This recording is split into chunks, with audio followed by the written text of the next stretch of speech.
আসসালামু আলাইকুম প্রিয় দর্শক, অন্য মঞ্চের আলাপচারিতায় আপনাদের সকলকে আমন্ত্রণ জানাচ্ছি। আপনারা হয়তো ইতিমধ্যে এই খবরটি পেয়েছেন যে বাংলাদেশ থেকে মানে বাংলাদেশের ঢাকার হাই কমিশন এবং অন্যান্য যে জায়গাতে যে সমস্ত ডেপুটি হাই কমিশন আছে সেখানকার কর্মীদের পরিবার পরিজনকে ভারতে চলে আসার নির্দেশ দেওয়া হয়েছে। গতকাল অর্থাৎ 20শে জানুয়ারি 2026 তারিখে রাত প্রায় 11টা নাগাদ ভারত সরকার বাংলাদেশে নিযুক্ত তাদের কূটনীতিক ও দূতাবাসের কর্মীদের পরিবার এবং নির্ভরশীলদের 72 ঘন্টার মধ্যে সাময়িকভাবে ভারতে ফিরে আসার নির্দেশ দিয়েছে। একটু আগে জানতে পারলাম ভারত ইতিমধ্যেই বিশেষ বিমান পাঠিয়ে এই যে ইভাকুয়েশন অর্থাৎ তাদেরকে নিয়ে চলে আসা সেই ব্যবস্থাটাও করেছে। বলা বাহুল্য এটা চমকে দেওয়ার মতো খবর, কারণ 1971-এর পর থেকে আজ পর্যন্ত এই দীর্ঘ 55 বছরে এমন ঘটনা ঘটেনি। নানা সময়ে কিন্তু ঘটনা যে সবসময় ভারত বাংলাদেশের বন্ধুত্বের পক্ষে ছিল তা নয়। এমনকি শেখ হাসিনার আমলেও প্রায় 25 জন যে ভারতীয় বিএসএফ এর তাদেরকে ধরে নিয়ে গিয়ে তাদের মেরে ফেলে তাদের যে সেইগুলোকে তারা বাংলাদেশ বর্ডার গার্ডস তারা এইগুলো করেছে। তো তখনও কিন্তু এই ধরনের ঘটনা হয়নি। এমনকি যে পাকিস্তানের সঙ্গে ভারতের বেশ কয়েকটি যুদ্ধ হয়ে গেছে ইতিমধ্যে, এমনকি অপারেশন সিন্দুর চলাকালীন ভারত কিন্তু নো ফ্যামিলি স্ট্যাটাস বা পরিবারের কেউ পাকিস্তানের দূতাবাসে থাকতে পারবে না এমন নির্দেশ কিন্তু জারি করেনি। এমনকি আজ এই মুহূর্তে বাংলাদেশের ক্ষেত্রে যেমন পরিবারের কেউ থাকতে পারবে না সঙ্গে এই নির্দেশ জারি করলো ভারত সরকার, তখনও কিন্তু কর্মীদের স্ত্রীরা পাকিস্তানে ছিলেন, পাকিস্তানে আছেন, সেখানে নো চিলড্রেন স্ট্যাটাস বা বাংলাদেশের ক্ষেত্রে আদেশটি আরও করা হলো।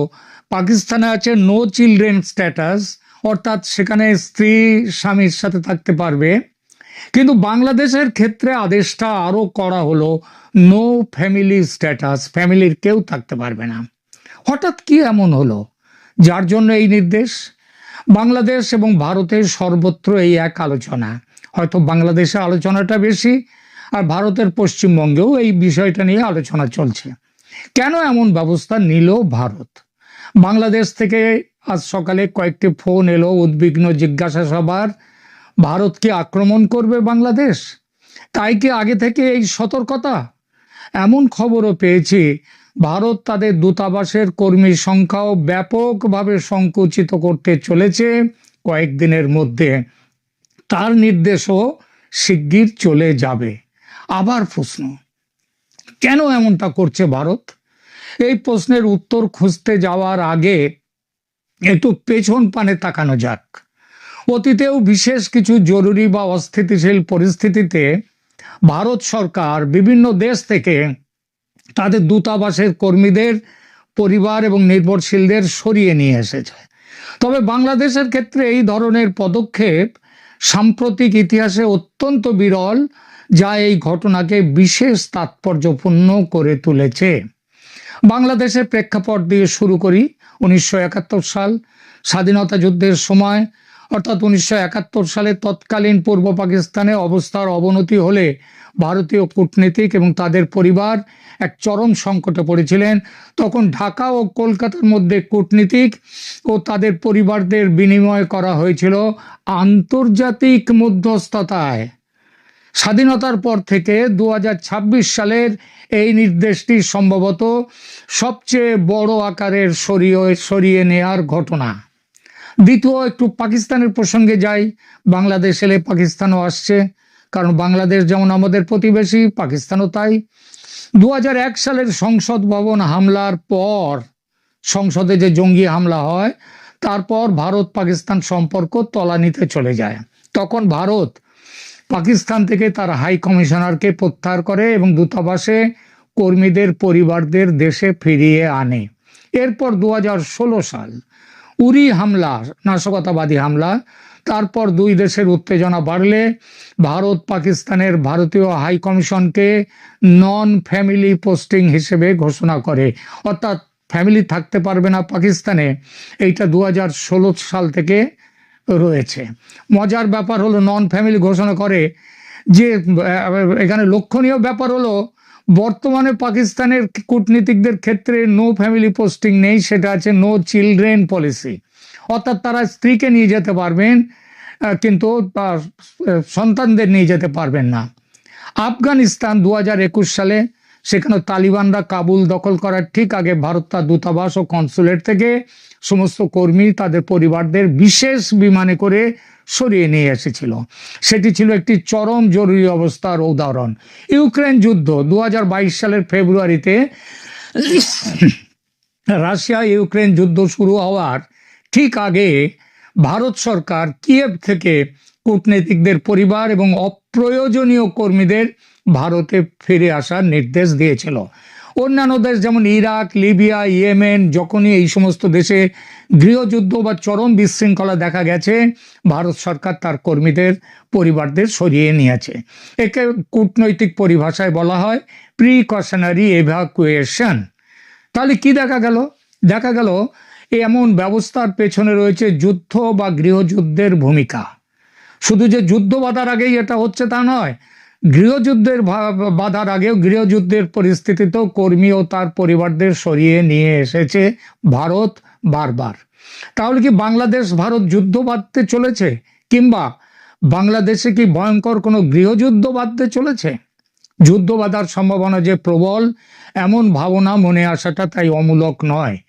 তাহলে পরবর্তী প্রশ্ন, যে গৃহযুদ্ধ ছেড়ে দিলাম, যুদ্ধ বাঁধলে সেটা কে বাঁধাচ্ছে? অর্থাৎ কে আক্রমণ করবে, কে আক্রান্ত হবে?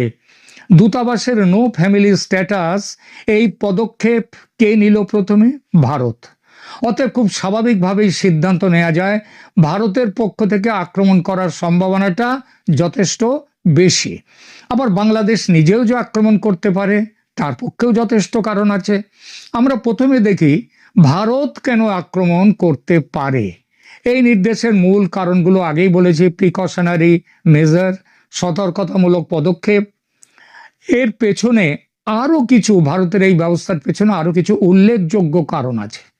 যেমন নিরাপত্তা নিয়ে উদ্বেগ। বাংলাদেশে বর্তমানে রাজনৈতিক পরিস্থিতি এবং ক্রমবর্ধমান অস্থিরতার কারণে কর্মীর পরিবারের নিরাপত্তা নিয়ে ভারত সরকার উদ্বিগ্ন। আসন্ন সাধারণ নির্বাচন, আগামী 12ই ফেব্রুয়ারির যে বাংলাদেশের জাতীয় সংসদ এবং গণভোট হওয়ার কথা রয়েছে, নির্বাচনের আগে সহিংসতা বা বিশৃঙ্খলার আশঙ্কায় এই আগাম সতর্কতা নেওয়া হতেই পারে। তৃতীয়ত, চরমপন্থী কার্যক্রম ও ভারত বিরোধী বিক্ষোভ।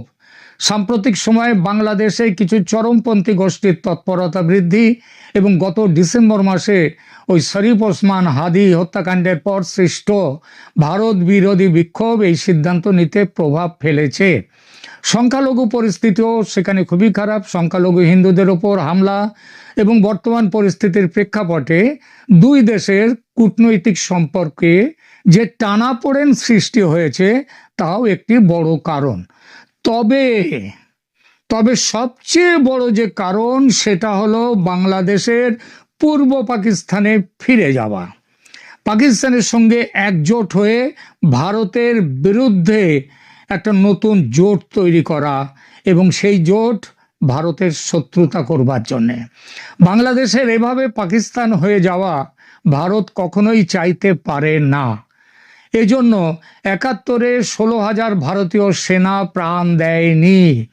আর 12ই ফেব্রুয়ারির ভোটে যেভাবে ইউনূস নিজের গদি একেবারে পাকা করবার চেষ্টা করছে, সেটা অনির্দিষ্ট কালের জন্য পাকিস্তানকে তাদের অবস্থান বাংলাদেশে আরো শক্ত করবে।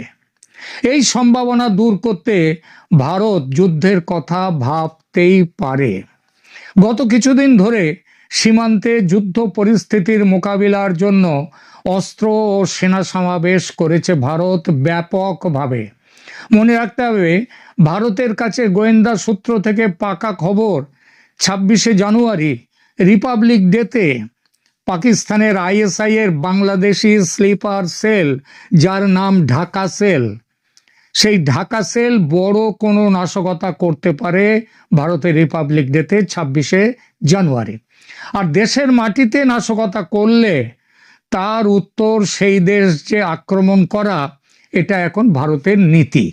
সেই নীতিতে ভারত যুদ্ধের কথা ভাবতেই পারে, যে কোনো মুহূর্তে ভারত ঝাঁপিয়ে পড়তে পারে, এটা ভাবার যথেষ্ট যুক্তিসঙ্গত কারণ আছে। পাকিস্তান সীমান্তের উত্তেজনাটা সম্পর্কে বলতেই হয়। এখানে পাকিস্তান আর বাংলাদেশ কিভাবে একজোট হয়ে এগিয়ে আসছে। গত ডিসেম্বর এবং এই জানুয়ারি মাসে জম্মু কাশ্মীর ও পাঞ্জাব সীমান্তে একাধিক ড্রোন অনুপ্রবেশ হয়েছে, অস্ত্র উদ্ধারের ঘটনা ঘটেছে। এছাড়া মার্কিন একটি থিঙ্ক ট্যাঙ্ক CFR তারা বলেছে যে 2026 সালে ভারত ও পাকিস্তানের মধ্যে আবার যুদ্ধ বাঁধার সম্ভাবনা রয়েছে। এবং ভারতের গোয়েন্দা সূত্রের খবর, পাকিস্তান পশ্চিম সীমান্তে লড়াই করবে ভারতের, আর বাংলাদেশ থেকে পূর্ব সীমান্তে লড়াই করবে চলবে। বাংলাদেশের সঙ্গে সম্পর্কের টানাপোড়েন এখন অত্যন্ত শীতল পর্যায়ের মধ্য দিয়ে যাচ্ছে। সুতরাং পাকিস্তানের সাথে ষড়যন্ত্র করে পূর্ব সীমান্তে ভারতের সাথে লড়াই করাটা কিন্তু কোনো অবিশ্বাস্য ঘটনা বলে মনে নাও হতে পারে। এবার বলি, যুদ্ধের কথা ভাবতে পারে বাংলাদেশও কেন? প্রথমত, যুদ্ধ বাদিয়ে দিতে পারলে নির্বাচন করার দরকার হবে না। সেটা হলে ইউনূস সরকার থাকতে পারবেন ক্ষমতায় অনির্দিষ্টকালের জন্য। সুতরাং হয়ে যাক যুদ্ধ। প্রশ্ন উঠতে পারে, ভারতের সঙ্গে যুদ্ধের বাসনা কি বাংলাদেশের জন্য আত্মহত্যা নয়? ইউনূসকে সাহস দিয়েছে পাকিস্তান। খবর পেয়েছি পাকিস্তান সেই 71-এর মতো স্ট্র্যাটেজি নিয়েছে। পশ্চিম সীমান্তে তারা করবে যুদ্ধ, পূর্ব সীমান্তে যুদ্ধের দায়িত্ব বাংলাদেশের ওপর। আর তাদের সাহায্যে কে থাকবে? পেছন থেকে চীন। চীন নাকি সমস্ত রকমের সাহায্য, পরোক্ষ সাহায্য, সেগুলো প্রতিশ্রুতি দিয়েছে। আর গত কিছু মাস ধরে পাকিস্তান থেকে তো জাহাজে করে চট্টগ্রাম বন্দর হয়ে প্রচুর অস্ত্র বাংলাদেশে এসছে। বাংলাদেশিরা বলছে তাদের কাছে নাকি পারমাণবিক বোমাও এসছে। তো পারমাণবিক বোমা তো ওই বাংলা পেটো ছোড়ার মতো ছুড়ে দিয়ে মারা যায় না, তার একটা পদ্ধতি আছে। সুতরাং সে কথাটা আমরা মানছি না, তবে যুদ্ধ করার মতো অস্ত্রশস্ত্র তারা নিয়ে এসছে। দ্বিতীয়ত, বাংলাদেশ নিজেই কেন যুদ্ধের পথে এগোতে পারে? কারণ বিনাশকালে বিপরীত বুদ্ধি, কিংবা নিয়তিকে কেউ পাল্টাতে পারে না। আর তার জন্যেই মোহাম্মদ ইউনূসের ভারতের সঙ্গে পাঞ্জা লড়ার এই চেষ্টা। তিনি ভেবেছেন যুদ্ধে তিনি জিততেই পারেন পাকিস্তানের সাহায্যে, চীন ও তুর্কির সাহায্যে। আসলে পতঙ্গ জানে মৃত্যু অনিবার্য, তবু আগুনের দিকে ছুটে যায়, তেমনই ব্যাপার। এবার দুটো কথা, যুদ্ধ কে বাঁধালো তার সঙ্গে গুরুত্বপূর্ণ প্রশ্ন, যুদ্ধ কি সর্বাত্মক হবে নাকি সার্জিক্যাল স্ট্রাইক হবে? সার্জিক্যাল স্ট্রাইক হলে হাই কমিশন, ডেপুটি হাই কমিশনে নো ফ্যামিলি স্ট্যাটাস ঘোষণা করত না ভারত। পাকিস্তানে করেছিল উরি হামলার পরে, উরি হামলার আগে নয়। সুতরাং যাকে বলে পূর্ণ মাত্রায় যুদ্ধ, সেটাই হবে যদি যুদ্ধ হয়। আর এর পেছনে অন্য একটা বড় কারণ আছে, যার কথা আমি আমার পূর্ববর্তী বহু ভিডিওতে একাধিকবার বলেছি।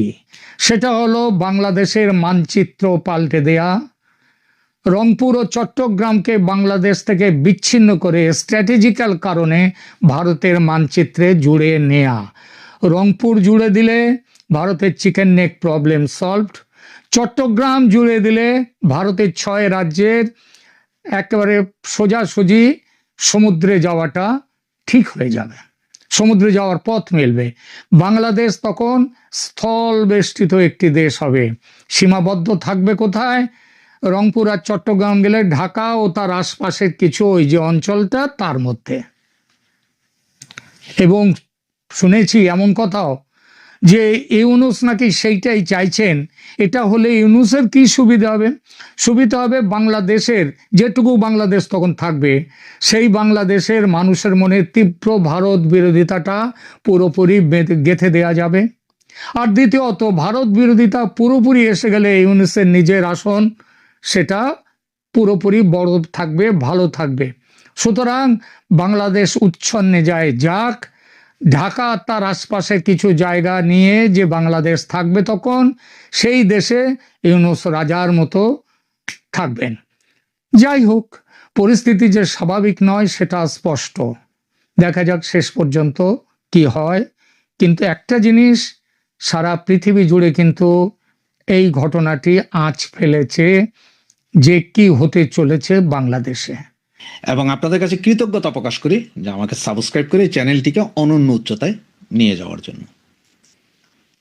থাম্বনেল এবং হেডলাইন দেখে আপনারা নিশ্চয়ই চিন্তা করছেন যে হঠাৎ করে আমি এটা কি বললাম, যে বাংলাদেশে নিযুক্ত ভারতীয় হাইকমিশনারদের পরিবার, শুধুমাত্র হাইকমিশনার নয়, হাইকমিশনার সহ যারা আছেন, মানে হচ্ছে ছোট বড় সমস্ত কর্মকর্তা কর্মচারীদের পরিবারের লোকজনকে আগামী 72 ঘন্টার ভিতরে ভারত সরকার ভারতে প্রবেশ করার জন্য বা চলে যাওয়ার জন্য নির্দেশনা জারি করে দিচ্ছেন।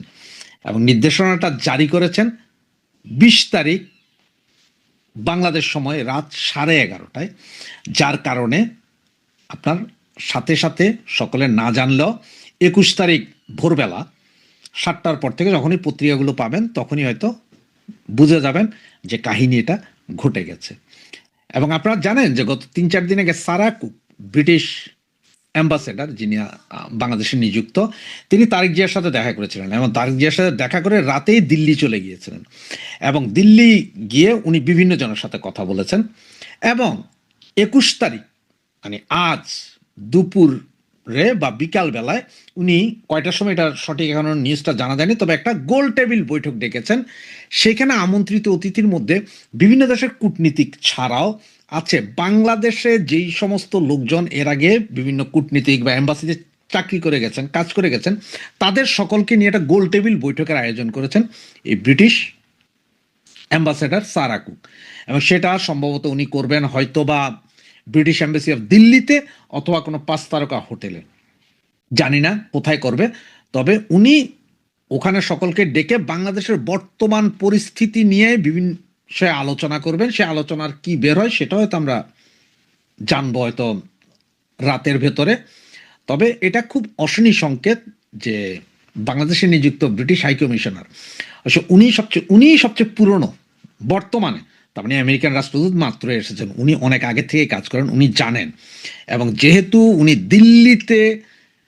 দিল্লিতে গিয়ে গোল টেবিল বৈঠক, বাংলাদেশও কারণে দিল্লিতে গিয়ে গোল টেবিল বৈঠক করছে, মানে বিভিন্ন অ্যাম্বাসির যেসব কর্মকর্তা কর্মচারীরা আগে বাংলাদেশে কাজ করেন তাদেরকে নিয়ে একটা বৈঠক করছেন বাংলাদেশ পরিস্থিতি নিয়ে।